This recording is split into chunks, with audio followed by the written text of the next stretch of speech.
like a phoenix, born from the ashes. I take care of my own. Torn down where assassin, you can't suffocate my spirit. Honnêtement, les gens, je suis pas loin de déprimer là. Je vous jure. Je suis dans un état de déprimation. Je crois que c'est pas possible. Tu vois, depuis 14h cet après-midi, j'essaye de tourner cette vidéo. Et on est 19h, tu vois, au moment où je suis là, face à vous, face à cette caméra, que je tourne cette séquence, et j'ai toujours rien. Pas une seconde de vidéo. Parce que ce PUTIN de téléphone portable s'éteint, se rallume, se rééteint, à son bon vouloir, tu vois, sa fille, tu vois, il fait une sieste, après il se réveille parce qu'il voit qu'il fait chaud et beau. Et puis entre-temps, tu vois, il efface mes fichiers. Tous les fichiers, tu vois, que j'ai pu tourner. Il les a effacés. Pas de soucis, pas d'angoisse. Et donc du coup je me retrouve avec rien. Et c'est quand même pas franchement bon parce que il est 19h au moment où je suis là face à vous, face à cette caméra pour tourner cette séquence. Et j'aimerais bien quand même vous la proposer, cette vidéo pronostic de Clash of Champions, pour demain 14h, tu vois, histoire que vous ayez quand même une bonne journée pour visionner la vidéo avant de visionner le show, quoi. Ça me paraît logique. Donc j'espère que, en les croisant les mains sur les doigts, mes orteils, tout ce que je peux, que cette séquence sera la bonne. Tu vois, que le portable ne s'effacera pas, enfin n'effacera pas tous mes fichiers en se rééteignant quand il aura besoin de faire un petit sieston, parce que je sais que t'es un petit peu fatigué ces temps-ci, en même temps je te demande tellement, en même temps je le pose dans un coin, il recherche toute la nuit, je le pose dans un coin, je le touche pas, là c'est vrai que, là je lui en demande beaucoup, tu vois, le portable est en vacances, tu vois, lui il n'est pas revenu de vacances, tu vois, moi en revanche j'y suis revenu, il me casse tous les couilles au boulot, ils se sont dit tiens on va bien le faire chier, on va bien le briser, tu vois, il me pète les rouleaux au boulot, je sais pas ce qu'ils se sont dit, les mecs ils sont passés de mots, ils se sont dit tiens, lui, allez, rien de les vacances, on va le faire chier, mais un truc de fou. Mais mon portable il est resté en vacances, tu vois, il est resté en Côte d'Or, tu vois, je l'ai pas utilisé en Côte d'Or, tu vois, quelques Insta Stories comme ça, d'ailleurs suivez-moi sur Twitter, Instagram, tout est dans la description de la vidéo, mais tu vois j'ai presque pas touché à mes presque pas touché au portable, il est resté encore en vacances, tu vois, enfin bref, on va quand même pronostiquer, on va essayer de pronostiquer ce show, ce Clash of Champions, avec une particularité que les autres pay-per-view n'ont pas. Bon, tu me diras si les pay-per-view avaient cette particularité là, Clash of Champions n'aurait plus du tout de particularité, ça paraît logique, hein, c'est-à-dire ceux qui pensent le contraire seraient complètement cons, tu vois, tous les titres sont remis en jeu, tu vois. Le seul match qui a pas de sens, pardon, c'est Roman Reigns contre Eric Rowan. D'ailleurs, on va être très rapide d'ailleurs sur ce match-là. Mais voilà, Clash of Champions, particularité, voilà, tous les titres sont en jeu. Du côté de Charlotte, Caroline du Nord, dans Queen City, hein, à partir d'1h du matin, heure française, minuit pour le kick-off, on aura tous les titres qui vont être mis en jeu. Et d'ailleurs, le premier titre qui va être mis en jeu, bah, ça sera pas plus tard que dans le kick-off, les gens. Bah, le titre Cruiserweight, hein, bah, bien sûr, il faut bien combler un petit peu les interventions de Charlie Caruso et de Ronnie Young, hein, qui vont être accompagnés de divers chroniqueurs sur la table des commentateurs pour pronostiquer les matchs de la main card. Bah oui, il faut quand même mettre un petit peu d'action. Peut-être qu'on aura d'autres mecs en action, peut-être Andrade Cien, peut-être les Viking Raiders, éventuellement, qui ferait peut-être face au aussi. On sait que on a eu cette confrontation, cette brève confrontation à Monday Night Raw il y a 2 semaines. Peut-être que là on aura un match dans le kick-off, peut-être qu'ils mettront Andrade Cien, je sais pas, peut-être que, enfin bref. Mais en tout cas c'est sûr qu'on aura un match Cruiserweight. Titre Cruiserweight, triple threat match, Humberto Carrillo, Lince Dorado contre Drew Gulak, tu vois, pour le titre Cruiserweight, division 205 live, division du chauve-violet, on va voir ce match-là, c'est sûr, et c'est pas une si mauvaise chose, en fait, que le titre Cruiserweight soit dans le kick-off, parce que ça va permettre de chauffer la foule, tu vois, de donner un premier jet, les premiers annoncer la couleur avant ce show, tu vois, là, ça va être un bon match, hein, ça va forcément être un bon match, je veux dire, Lince Dorado, Humberto Carrillo, ça vole dans tous les sens, ils vont faire un truc de fou, quoi, puis Drew Gulak, c'est un très bon worker, le match va être bon, puis il va très bien se terminer, parce que Drew Gulak va conserver le titre, enfin je veux dire, Drew Gulak c'est le mec le plus crédible actuellement à 205 live, je veux dire, le mec le plus complet, il est très bon au micro, il a une aura, il est bon dans un ring, et quoi de mieux que d'avoir un champion crédible avant le fusionnage éventuellement d'NXT 205 live, parce que on rappelle que selon les dires de Triple H, 205 live et le show jaune vont fusionner. Ah ouais. Après, est-ce que Vince McMahon va approuver l'idée? J'en sais rien, mais en tout cas, dans l'esprit de Triple H, ça va fusionner. Et donc, quoi de mieux qu'avoir un champion qui est capable de porter sur ses épaules une division. Drew Gulak, c'est parfait élu, quoi. Voilà, qu'est-ce que tu veux que je te dise d'autre? Qu'est-ce que tu veux que je te dise d'autre? Vous voyez, on va pas perdre plus de temps, on va rentrer dans la main card, parce que je vois que mon ordinateur, et je vois plutôt que Catch News, le site sur lequel je me situe actuellement, hein, avec mon PC, n'a pas fait de pub. Hein, tout à l'heure, je me suis fait emmerder par des pubs Bion 3, tu vois. Ils doivent pas gagner assez d'argent, ces cons, tu vois. Ils font des pubs Bion 3, chaque fois que je faisais mes séquences de vidéos, j'avais une pub qui apparaissait, et je me disais, mais pourquoi ça me casse les couilles? Donc je vais t'en profiter, tu vois, qu'il n'y a plus de pub, pour commencer la vidéo pronostic. Et le premier match, alors encore une fois, on ne connaît pas l'ordre des matchs précis, hein, c'est discuté en interne, et c'est communiqué bien évidemment sous aucun prétexte, surprise en live ou en léger différé. J'imagine qu'en France, on va tous le regarder en léger différé, parce que les collégiens, lycéens et travailleurs, qui auront la chance de travailler, travailleront bien évidemment lundi. Hein, moi je vais les regarder après une magnifique journée de boulot, qui bien évidemment va encore bien se passer, parce qu'ils vont tous me péter les rouleaux, ces connards, bref, voilà. Donc on pronostique, voilà, ce show, hein, donc, Clash of Champions 2019 avec finalement les matchs dans l'ordre dans lequel le site me donne avec Catch News. Alors si Catch News a pas une bonne programmation, a pas fait des matchs dans le bon ordre, veuillez vous en prendre à eux et pas à moi. Moi je ne suis pour rien. S'ils me font des fausses informations, s'ils me font des feintes, j'y peux rien les gars. Après plaignez-vous à qui vous voulez, à qui de droit, mais certainement pas à moi. Bref, AJ Styles contre Cedric Alexander. Ça sera selon le site Catch News le premier match. Pourquoi pas moi, le championnat des États-Unis, AJ Styles, Cedric Alexander, ça va être cool. Et puis surtout, c'est un first time ever en pay-per-view. Alors certes, la rivalité elle est un peu arrivée comme un cheveu sur la soupe, un peu what the fuck, mais c'est un premier match en pay-per-view, un first time ever en pay-per-view entre les deux. Je suis très content de voir Cedric Alexander enfin avec quelque chose. Le mec, il avait presque rien. Là, je suis content. Je suis content de voir un Cedric Alexander pusher, tu vois, qui a quelque chose. Alors, bien sûr, il gagnera pas le match. À défaut d'en faire un très bon face à AJ Styles, il gagnera pas le match. Mais au moins, tu vas le pusher, quoi. Au moins, tu vas lui donner quelque chose. Ça fait quelques semaines, King of the Ring, la match de championnat des États-Unis. On sent que on a envie de faire quelque chose avec Cedric Alexander. Peut-être qu'un jour, on aura un affrontement entre Cedric Alexander et Ricochet pour un titre mineur. Mais pas tout de suite. Pas tout de suite parce que AJ Styles va conserver le titre. Enfin, il faut pas être con, les gars. Enfin, je veux dire, SmackDown Live va aller sur la Fox en octobre prochain. SmackDown va devenir l'égal de Raw. Donc, il faut des champions crédibles du côté de Raw. Bah ouais. Parce que SmackDown va avoir énormément d'exposition avec la Fox. C'est un gros groupe. Donc il faut quand même que tu arrives à combler. Et quoi de mieux qu'avec des champions qui sont charismatiques et qui ont quand même de l'importance et qui ont une certaine popularité auprès des fans. AJ Styles sera toujours plus populaire et fera toujours plus souvent que Cedric Alexander. Donc pour toutes ces raisons-là, victoire d'AJ Styles. On enchaîne avec un deuxième match du championnat. Pareil, là aussi c'est un peu la raison du pourquoi les filles que je vais citer vont gagner, c'est un petit peu la même raison du match précédent. Nikki Cross, Alexa Bliss face à Mandy Rose et Sonya Deville. Là, c'est le match tag team, tu vois, qui arrivait comme un cheveu sur la soupe. Pour te dire, justement, les affrontements pour les championnats tag team féminins, la storyline logique et simpliste qu'ils font à chaque fois, c'est les filles challengeuses qui n'ont pas les titres font face aux championnes dans un match où les titres sont pas en jeu, elles gagnent derrière, elles ont un match de championnat quelques semaines plus tard dans un pay-per-view. Là, c'est ce qui s'est passé. Donc, du coup, on se retrouve avec Sonya Deville, Mandy Rose, Fire and Desire, qui affrontent Nikki Cross et Alexa Bliss. Le match va certainement être bon, en espérant qu'on ait beaucoup de séquences avec Alexa Bliss, Mandy Rose et Alexa Bliss et Sonya Deville. Donc vous aurez compris, très peu de séquences avec Nikki Cross, parce qu'à chaque fois qu'elle est dans le ring, c'est mauvais. Elle a beau avoir beaucoup d'aura, du charisme, quelque chose de spécial, elle est nulle dans un ring. T'as envie de pleurer, t'as envie de te pendre, tu saignes des yeux à chaque fois que tu la vois, de cacher. Voilà, on espère qu'il n'y aura pas énormément de séquences avec Nikki Cross, mais au niveau du match qui peut être sympa, la finalité c'est le résultat, et je vais citer à peu près, comme je vous dis, la même raison pour le match précédent. Nikki Cross et Alexa Bliss vont garder les titres, parce qu'elles feront toujours plus vendre que Sonya Deville et Mandy Rose. Tu vois ce que je veux dire? On va arriver, il va y avoir une transition en octobre prochain, que ce soit pour Raw ou pour SmackDown, autant pour Raw que pour SmackDown d'ailleurs. On doit avoir des championnes crédibles qui vont faire vendre, et puis même au-delà de la crédibilité du fait de faire vendre, je veux dire, Alexa Bliss et Nikki Cross, elles sont championnes depuis combien de temps? Depuis un mois et demi. Crédibilisez-les, c'est les meilleures championnes depuis la création des titres. Je veux dire, on n'a rien laissé faire à Sasha Banks, à Bayley. Les Iconics, ils ont enterré les titres avec eux. Voilà, elles sont crédibles, elles ont une alchimie, elles sont charismatiques, elles font vendre, surtout Alexa Bliss. On est en train de créer quelque chose avec Nikki Cross. Pétez pas tout, les gars, pétez pas tout. Faites conserver Alexa Bliss et Nikki Cross. Et puis ça permettra, après la défaite de Mandy Rose et de Sonya Deville, peut-être d'avoir un match Sonya Deville-Mandy Rose. Et puis derrière, ça permettra de les placer en solo. On a besoin, là, du côté de SmackDown, chez les fans, d'avoir des 1v1 différents pour le titre féminin de SmackDown, par exemple. Je veux dire, Charlotte Flair, c'est bien beau, mais derrière Charlotte Flair, il y a qui? Ember Moon, tu l'as cassé. Carmella, on la voit plus. Naomi, elle est partie à Raw. Lana, elle catche plus. Peyton Royce, Billie Kay, t'en fais rien. Liv Morgan, tu sais pas où elle est? A priori, il y a quelques semaines, on attendait un gros push de Liv Morgan, elle est toujours pas là. Maintenant, je sais pas, faites quelque chose. Si on fait conserver les titres Alexa Bliss et Nikki Cross, techniquement, ça peut être sympa de faire une rivalité Mandy Rose Sonya Deville pour pusher une des deux, et pourquoi pas Sonya Deville, ça serait quand même le meilleur choix possible, quand même, on va pas se cacher. Derrière, troisième match, alors là c'est le match balèque du début à la fin, tu vois, j'en ai parlé au début de l'introduction de la vidéo, enfin, début de vidéo, introduction, une préambule de la vidéo, de toute façon, les termes sont logiques, sont juste de toute façon. Roman Reigns et Rick Rowan, alors là tu brasses du vent avec tes couilles du début à la fin, y a pas de problème. La WWE s'est quand même posé la question, est-ce que cette rivalité est ratée? Non, tu crois? Oui, elle est ratée de A à Z, c'était nul, personne n'en veut. Là, ce qu'on espère, c'est Roman Reigns qui gagne le match en 7-8 minutes, que ça se termine, quoi. Derrière, Eric Rowan, tu l'amènes au Performance Center, tu le vires, je m'en fous, mais je veux plus le voir devant mon écran.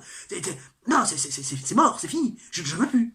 C'est terminé, j'ai déjà assez souffert, là. Tu vois, depuis quelques semaines, j'ai déjà assez souffert. Donc Roman Reigns, tu lui donnes une bonne victoire, tu le mets dans une mid-card, c'est sa place. Main event, c'est pas sa place parce qu'il y a beaucoup mieux que Roman Reigns actuellement. Il y a toujours eu beaucoup mieux que Roman Reigns d'ailleurs, mais tu le places en mid-card avec une rivalité quand même un peu plus importante, qui est moins confuse, qui est un peu moins what the fuck, et Rowan, merci, au revoir, quoi. Ah, victoire de Roman Reigns, tu peux pas plus durer la rivalité, c'est bon, nique sa mère, quoi, au bout d'un moment. Après, on repart sur des matchs d'importance. Le 4e match de la soirée, techniquement, dans l'ordre dans lequel le site me le donne. Big E et Xavier Woods, les champions par équipe de SmackDown Live, face au Revival, Scott Dawson et Dash Wilder. L'Efter KO. Et ouais, ils ont formé une alliance, les Revival, avec Randy Orton. Et on pourrait peut-être avoir ces factions du FTRKO avec tous les titres. Enfin, tous les titres. Au moins le titre majeur et le titre tag team à l'issue de ce Clash of Champions. Et on va faire un premier pas dans ce sens-là. Et vous savez pourquoi? Parce que ils vont gagner. Ils vont gagner, Scott Dawson et Dash Wilder, bien sûr. Attendez, les gars, ils ont eu aucun règne, avec aucun bon règne à Raw. Ils se sont fait prendre pour des cons, ils se sont fait humilier à chaque fois. Là, ils vont, à mon sens, gagner des titres pour être crédibilisés, c'est le moment. Enfin, je veux dire, ils sont avec Randy Orton. On est en train de faire une Legacy 2.0. Et le problème de la première Legacy, l'original, c'est que Cody Rhodes et Ted DiBiase n'étaient pas très crédibles. Cody Rhodes et Ted DiBiase, c'était juste les sbires de Randy Orton, tu vois. On n'a pas tenté de les crédibiliser un maximum. Et là, si tu donnes une victoire à Scott Dawson et Dash Wilder, maintenant clean, face à Big E et Xavier Woods, qui sont l'une des meilleures équipes depuis 20 ans à la WWE, tu vas leur donner quelque chose, un impact. Et c'est pas qu'ils vont faire tâche, c'est pas qu'ils feraient moins tâche en face de Randy Orton ou à côté de Randy Orton, parce qu'ils font absolument pas tâche, Dash Wilder et Scott Dawson, au contraire. Mais tu les prendrais au sérieux, tu te dirais, bah, à côté de Randy Orton, il y a des bonhommes. Il y a des mecs qui ont des couilles, quoi. Et Dash Wilder et Scott Dawson, si tu donnes les titres avec un truc matériel sur l'épaule, à savoir les titres par équipe de SmackDown, bah les mecs seraient pris au sérieux. Et là, on se dirait, il y a des bonhommes à côté de Randy Orton. Et là, c'est une faction vraiment très crédible. Pas seulement avec Randy Orton au centre, mais les Revival tout aussi importants. Ou qui ont malgré tout une importance et qui arrivent à prendre un petit peu d'importance à Randy Orton. Tu vois, qu'on prenne aussi les qualités, tu vois, qu'on enlève un petit peu les défauts de la première Legacy. Et donc pour toutes ces raisons-là, victoire de Dash Wilder et Scott Dawson, et ça nous permettra de voir une nouvelle équipe avec par équipe de SmackDown. Je veux dire, c'est bon, avec Xavier Woods, Big E, c'est bon, on les a déjà assez vus. D'ailleurs, je me demande quand est-ce que cette équipe va se séparer, parce que ça devient plus possible. On parlait de mecs séparés, d'équipes qui pourraient se séparer. En tout cas, là, on va parler d'un revenant maintenant, tu vois, le revenant Shinsuke Nakamura, titre intercontinental, redéfendu face au Miz. Alors, ça c'est toujours un peu pareil, tu te dis, Shinsuke Nakamura l'a sorti de la boîte. On l'a sorti de la boîte. En même temps, c'est Clash of Champions, il faut bien sortir de la boîte Shinsuke Nakamura. Je veux dire, tous les titres doivent être mis en jeu. Si tu mets pas le titre intercontinental en jeu, le sens de. Le pay-per-view perd tout son sens. Enfin, je veux dire, ça paraît logique. Donc, tu l'as sorti du tiroir avec un Sami Zayn qui a fait son interprète, et là, il fait face au Miz. Alors, la rivalité était à peu près construite. Bon, c'est pas celle qui a été le plus travaillée parce que c'est pas la rivalité la plus importante dans la programmation de SmackDown Live, dans le dispositif de SmackDown Live, mais c'était quand même plutôt sympa. Et donc on a ce match-là. Alors je sais pas trop quoi en penser au niveau du ring, qu'est-ce qui va se passer. Est-ce que ça va être bon, pas bon, moyen, pas moyen, genre excellent, j'en sais rien. Le Miz est un très bon worker. Nakamura est un très bon performeur, mais encore une fois un style de lutte très spécial, moins Rusev, mais quand même. Donc je sais pas trop quoi m'attendre par rapport à ce match, et par rapport au résultat non plus. En tout cas, j'ai beaucoup hésité. Et bon, j'ai eu le temps de faire quelques séquences, et au final, parce que oui, ça bug depuis un petit moment, mon portable depuis 14 heures, mon dieu, quelle horreur. Et j'ai quand même le temps, au bout d'un moment, de réfléchir, et je me suis dit, bah, le Miz va gagner. Le Miz va gagner parce que on a juste ressorti, à mon sens, du tiroir Shinsuke Nakamura pour finalement lui faire perdre le titre intercontinental et le donner sur une épaule, mettre sur une épaule qui va finalement faire plus briller le titre, et le Miz va faire briller le titre, et peut-être que derrière on pourra enchaîner avec une rivalité Same Miz, tu vois. Avec Sami Zayn qui dit, écoute, laisse tomber mon petit Shinsuke, t'inquiète pas, je vais régler le problème, t'inquiète pas, je vais reprendre le titre intercontinental. Et derrière, on débouche en fin d'année avec un Miz Zayn. Ça pourrait être excellent. Rabdoula, excusez-moi. Eh oui, ça pourrait être excellent. Donc, victoire du Miz pour toutes ces raisons-là. 6e match de la soirée. Le 6e match, c'est pour les titres par équipe d'Euro. D'ailleurs, j'espère que ce match-là sera avant le titre universel. Braun Strowman, Seth Rollins qui remettent en jeu leur titre face à Robert Roode, qui n'a plus de moustache d'ailleurs, comme vous le voyez sur l'image, il n'a plus du tout de moustache. C'est Robert Roode, tu vois, c'est toujours Bobby Roode, mais il sent qu'il a changé de prénom. Il a pris son prénom natal, son vrai prénom, tu vois, et il a refait son belle barbe glorieuse, tu vois, il est avec Dolph Ziggler. Et j'aimerais que ce match soit avant le titre universel parce que bah, ça pourrait créer des tensions, tu vois, entre Braun Strowman et Seth Rollins qui finalement ferait que le match serait plus compétitif pour le titre universal, on aurait plus de haine dans cet affrontement, et puis surtout, bah, si on crée des tensions entre Rollins et Strowman, bah, ça pourrait justifier la victoire de Dolph Ziggler et de Robert Roode. Enfin, je veux dire, Robert Roode et Dolph Ziggler, ils vont s'implanter durablement, normalement, dans la division tag team d'Euro, alors que Seth Rollins et Braun Strowman, c'est pour une storyline, c'est juste pour régler leur conflit avec aussi. Tu vois ce que je veux dire? Donc, ça n'a pas de sens de leur faire garder le titre. il faut le donner à Robert Roode et à Dolph Ziggler.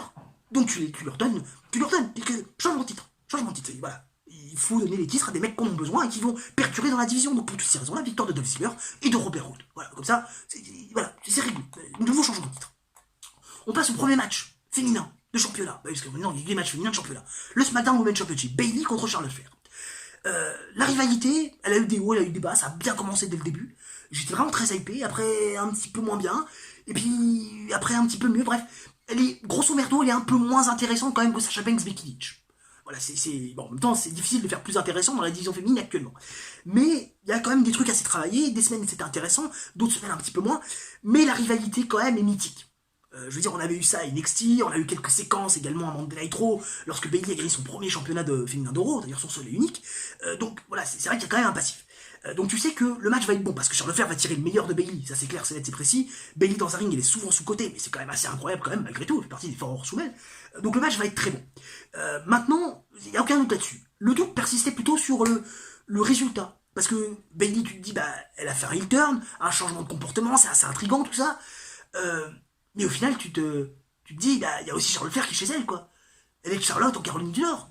Elle est de The Queen City, donc forcément, tu te dis, qu'est-ce que je fais avec ça? Est-ce qu'on va faire gagner devant son public? Et j'ai beaucoup hésité, mais au bout d'un moment, je me suis quand même dit, Vico, pour un 10e titre mondial, il faut les plus gros endroits, tu vois, là où il faut le faire gagner, où il faut que Charlotte remporte ce 10e titre, c'est Royal Rumble, WrestleMania ou SummerSlam. Mais pas un pay-per-view de catégorie B, même si c'est chez elle. Tu vois? Et d'ailleurs, je pense que Bayley confortera plus son heel turn, elle sera encore plus détestée en battant pas clean Charlotte Flair avec une intervention de Sasha Banks par exemple, comme ça dans sa ville natale. Ça pourra encore plus renforcer le nouveau personnage de Bayley, qui est assez intriguant pour l'instant, tu vois, si on s'y intéresse un petit peu, quoi. Donc pour toutes ces raisons-là, victoire de Bayley. Je pense que ça serait intéressant. Le 7e match, ou le 8e match, bref, je crois que c'est le 8e de la soirée. Becky Lynch face à Sasha Banks pour le Raw Women's Championship. Là en revanche, la rivalité est beaucoup plus intéressante parce que beaucoup plus intense. Même si elles sont étroitement liées, parce qu'on a eu ce match, bien évidemment à Monday Night Raw, avec un 2 contre 2, avec les Four Horsewomen, Charlotte Flair, Becky Lynch d'un côté, et donc Sasha Banks et Bayley de l'autre. Mais c'est vrai que voilà, c'est une rivalité qui a eu un peu plus d'importance parce que le retour de Sasha Banks, ça gravite beaucoup autour de ça. Et forcément, ce match est attendu parce que c'est le retour de Sasha Banks et surtout parce qu'on sait que ça va donner un bon match. Ça peut pas donner un mauvais match. Je dis pas que ça va être le match de la soirée, mais ça peut donner un bon match malgré tout. Un match qui va être consistant et qui va, à la fin, se dire, bon, ok, ça vaut le détour, quoi. Ça vaut son pesant de cacahuètes. Et je m'imagine pas, après un match de très bonne qualité, je m'imagine pas une seconde Sasha Banks sur le titre. Sasha Banks va remporter le titre. Si Bayley conserve son titre, ça veut dire que Sasha Banks va prendre le titre. Parce que ça serait la logique. En fait, la logique, si vous voulez que je vous dise, la logique, à la fin, ça serait un match, en fait, Bayley, Sasha Banks, double championne, face à Charlotte Flair et à Becky Lynch, dans un Hell in a Cell match, au pay-per-view Hell in a Cell. Tag team, tu vois, tornado tag team match, un truc de fou. Pour au final en arriver à un match, Sasha Banks contre Bayley, à Survivor Series, championne contre championne. Pour qu'on ait enfin ce match qu'on attendait tous. Et créer des tensions après la rivalité, tu vois. Après la fin de leur rivalité, gagner face à Becky Lynch et Charlotte Flair à Hell in a Cell. Histoire de savoir qui est la meilleure entre Raw et SmackDown. Bayley qui aurait pris plus d'assurance, Sasha Banks toujours aussi égocentrique, et ça pourrait donner quelque chose de bon. Donc pour toutes ces raisons-là, je pars un peu loin dans ma tête, mais pour toutes ces raisons-là, victoire de Sasha Banks. Tu peux pas faire autrement. Bah ouais, tu pouvais pas faire autrement. D'ailleurs, un autre match où vous pouvez pas faire autrement. Randy Orton contre Kofi Kingston. Mais vous pouvez pas faire autrement que donner le titre à Randy Orton. La blague Kofi Kingston, elle a assez duré. Non mais attendez, ça fait combien de temps on se tape Kofi Kingston? Ça fait depuis WrestleMania. Depuis WrestleMania, je vois sa tronche avec le titre WWE. Et Kofi Kingston, je l'ai déjà dit et répété, mais il a prouvé durant ces 5 mois de règne que il était juste bon avec une quart d'heure occasionnellement, et pas main eventer. Là, on va passer sur la Fox. Il faut un champion crédible. Quel est le meilleur champion possible pour un passage de SmackDown sur la Fox? C'est Randy Orton, et largement, et de très très loin. Mais pas le meilleur entre les deux, hein. Le meilleur tout court de tout le roster. Randy Orton, c'est la star power incarnée, c'est le charisme incarné, il a une aura incroyable, c'est l'un des lutteurs les plus populaires de tous les temps, toutes fédérations confondues. Je veux dire, je me fous que le match soit mauvais. Je veux juste Randy Orton, champion. Et je veux juste FTRKO au top à SmackDown. Commencer SmackDown sur la Fox avec une faction au top. Et une vraie faction bien crédible. Et Randy Orton va boucler la boucle. Il va prendre le titre des Brand Kofi Kingston. Tranquillement. Et puis Kofi Kingston, c'est au revoir, merci, au revoir, je le veux plus dans le main event. Terminé. Voilà, terminé. Seth Rollins contre Braun Strowman. C'est le dernier match qu'on va pronostiquer. Bah oui, déjà, et format court, hein, vous avez remarqué, je me suis quand même un petit peu tâté parce que j'ai un petit mal de gorge depuis ce matin, tu vois, pourtant il fait 22 degrés dans la chambre, j'ai dormi sous la couette et tout, mais alors, je me suis réveillé ce matin, ni bouché, après le nez qui coulait, après la gorge, tu vois, j'ai bu des litres de sirop, grosso merdo, je grossis le truc, mais j'ai bu beaucoup de sirop, tu vois, et puis ça m'emmerde toujours, tu vois.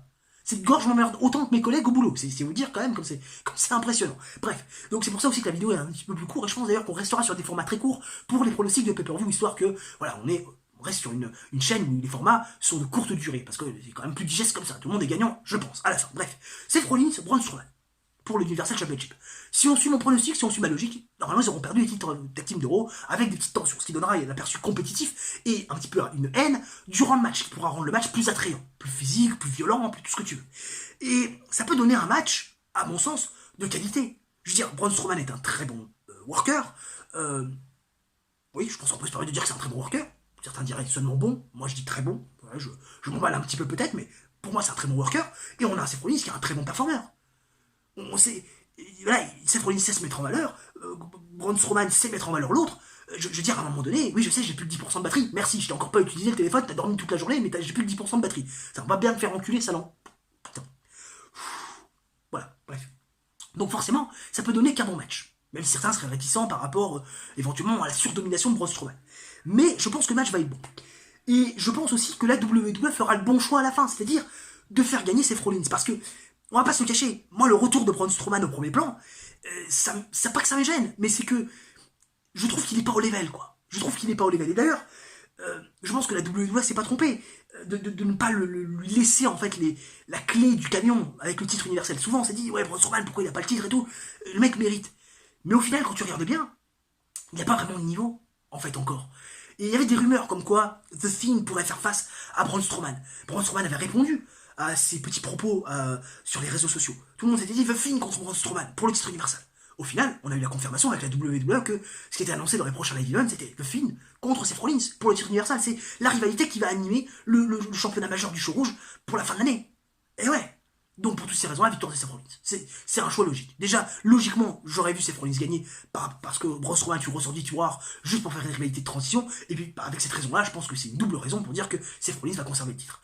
Et je pense qu'avec cette magnifique vidéo pronostic, vous avez également une triple raison d'aimer la vidéo, de la liker bien évidemment, de vous abonner si ce n'est pas déjà fait, d'activer la petite cloche pour ne manquer aucune notification, de partager aussi si le cœur vous en dit. N'hésitez pas également à mettre en commentaire vos pronostics, ça m'intéresse, je lis tous vos commentaires, je ne réponds pas à tous parce que des fois ça sert à rien de répondre, tu vois, si c'est des affirmations, je vais quand même pas répondre, ça sert à que dalle, je me contente simplement d'un petit like, et bien évidemment, mettez tous vos pronostics en ligne, hein, je me ferai plaisir de les lire. On se retrouve très prochainement, mardi bien évidemment, pour la review de show, donc de Clash of Champions, le Clash des Champions, à Caroline du Nord, dans la nuit dimanche à lundi, 1h du matin, heure française pour le kick-off, minuit pour le pré-show, pour minuit, enfin 1h pour le show principal, minuit pour le kick-off, et donc on se retrouve mardi, à très vite, bougez pas, on se retrouve bientôt.